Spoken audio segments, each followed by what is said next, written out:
இந்த செட்டப் என்ன அப்படின்னா செல் செட்டப்.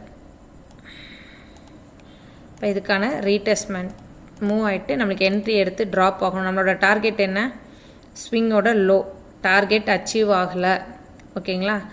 மார்க்கெட் மூவ் ஆகி கீழே வந்துட்டு நம்மளோட டிமாண்ட் கிட்ட ஹோல்ட் ஆன் ஆயிடுச்சு. இப்போது இங்கே நான் மார்க் பண்ணியிருக்கக்கூடிய சப்ளையில் என்ட்ரி ஆகணும்னா இங்கே கீழே இந்த டிமாண்டுக்கு கீழே பிஓஎஸ் க்ளோஸ் வைக்கணும். இப்போது என்ட்ரி எடுத்துகிட்டு கீழே வந்தது. இந்த லோக்கு கீழே ப்ரைஸ் க்ளோஸ் வச்சுருந்துச்சு அப்படின்னா எகெயின் செல் ட்ரெண்ட் கண்டினியூ ஆகுது அப்படிங்கிறது அர்த்தம். சரிங்களா? இங்கே தெளிவாக பிஓஎஸ் வைக்கவே இல்லை. பிஓஎஸ் செல் சைட் வைக்கலை அப்படிங்கும் போது இந்த சப்ளைக்கு நம்ம பார்க்க முடியாது. ஏன்னா இது இன்டர்னல் ஸ்ட்ரக்சரில் வருது. நம்மளோட பிஓஎஸ் வந்து பாருங்கள் இங்கே க்ரியேட் ஆகுது. இப்போ இந்த ரேஞ்சுக்குள்ளே இருக்கக்கூடிய structure internal structure. First time entry எடுத்தாச்சு, கீழே மூவ் ஆன் ஆயிடுச்சு, டார்கெட் அச்சீவ் ஆகலை. அப்போ நெக்ஸ்ட் மார்க்கெட் மேலே வரும்போது இந்த ப்ரீவியஸ் ஸ்விங்கே வந்து